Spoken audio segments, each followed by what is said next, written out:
On your FM dial at 104.9 FM, there's a classical radio station located in Gloucester. They call it WVCA. Simon Geller owns and operates that station. Simon, how you doing today? Oh, fair. As usual. As usual. And why do you say fair as usual? Well, because that's about all I've been able to do since I came to Gloucester. Fair. Fair to very poor. And what type of problems are you having with your station tonight? Well, right now, a license problem. I think a lot of the listeners would be familiar with it. A license renewal problem, which I hope will be settled within the next couple of months. It started in 1975, and it's still going on. Now, how did your problem start with that? Well, a local politician filed for my license, filed an application to take my license. The judge who heard the case for the FCC ruled that I should retain my license, and the commissioners, the political appointees, ruled 5 years later that that he should get the license.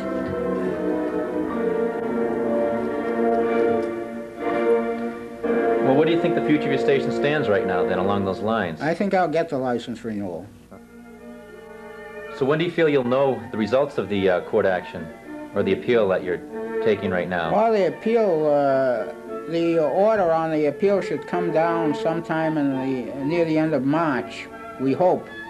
And then the rest of it, we hope that it'll go back to the FCC for reconsideration. That could take another year.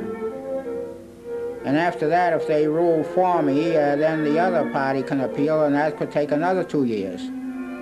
So it could be 3 or 4 more years, or it could be, April could be the end. I don't know. So what does this radio station mean to you, Simon, in your life? You've had it since when now? 1960. That's a long time. Pardon me, 1964. In 1960, I got the permit, and I held on to build, and I held on to it for 4 years. Because I had an AM application pending, and that was denied, so I went ahead with the FM. I see. But this is basically your life, then, this radio station. Well, that's what I've been doing for the past 20 years. Uh-huh. And you're very dedicated to this radio station. You're on for quite a few hours during the day. What is your, how much work? 6:45 in the morning until around 11:30 at night. Sometime 10:30 at night, sometime midnight. It depends on the length of the compositions I end up with. And how did you get such a wide variety of music? I started buying records when I started the programming. I came here with about 200 records, which was about 8 days at 6 hours a day. I started buying records, and by the time I was finished, I had 1,200 records. That's a very large collection.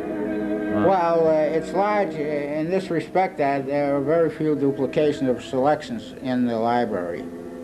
I can't afford to invest in duplication, so I am very careful about how I buy. I see. And how does your music go over the air? Is it on reel-to-reel? All of your music? That's right, yes. Yeah. And how long is the reel-to-reel? Each reel runs about 12 hours.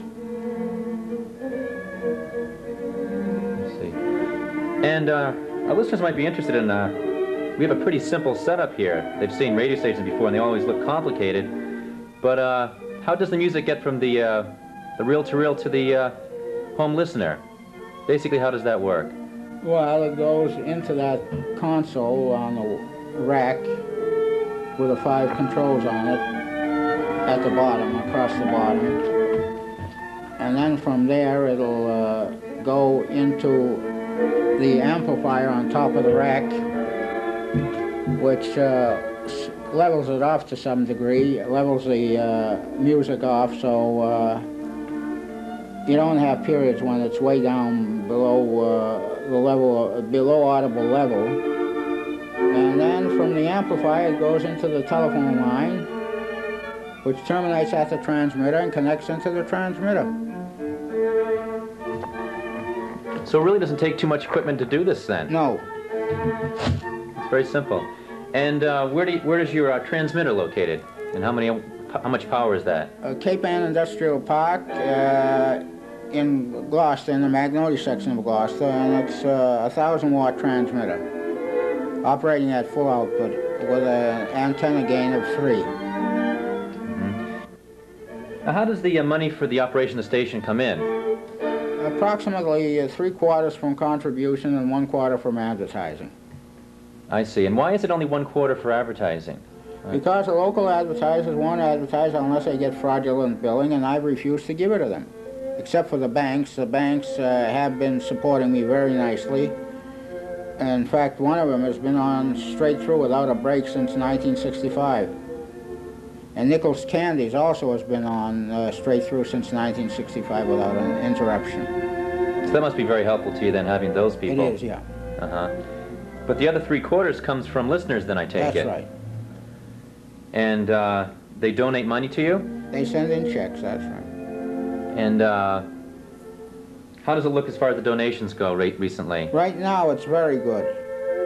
Because I remind them of the fact that we're close to the end of this license problem, and if I'm in debt at the time the license comes back to the FCC for reconsideration, I'll lose it, which is the case. So they're very generous. They've been very, very generous this year. In contrast to previous first quarters, it's been very good this first quarter. But you could always use more donations, I take it? Oh, yes. How did you get your call letters? VCA, is there any special? Originally, I selected them to use the slogan, Voice of Cape Ann. Oh, that's very interesting. Ah. But I dropped that slogan within 3 months after I came to town, because I realized I would have to spread out over the whole North Shore. Well, don't you more or less spread over the North Shore?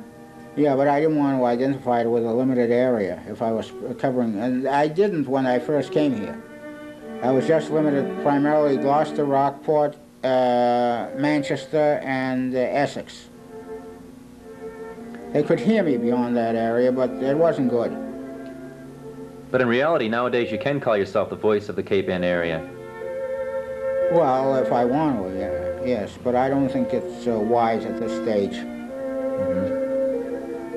As I can see for myself here today, and I'm sure as the listeners can tell when they listen to you, you're the only one that broadcasts over the air. That's right. I'm the only one that does anything here. And you like doing it by yourself?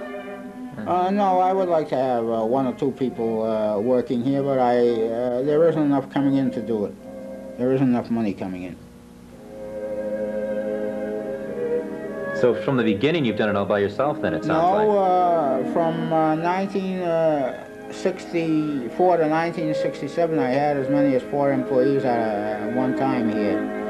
But then the money wasn't coming in, they wanted fraudulent billing, so I wasn't getting anything, so I couldn't pay salaries. It has to come in before you can spend it, so I just eliminated everybody and took over myself with symphonic music. And what about volunteers? Have people volunteered their time for you? I'm afraid of that because I suspect that a couple of the people that came in to volunteer were sent in by the opposition. So I'd rather not get involved in that until I get my license renewal and I'm sure of it. So there's actually a threat of some people trying to take the station away from you? Oh, definitely.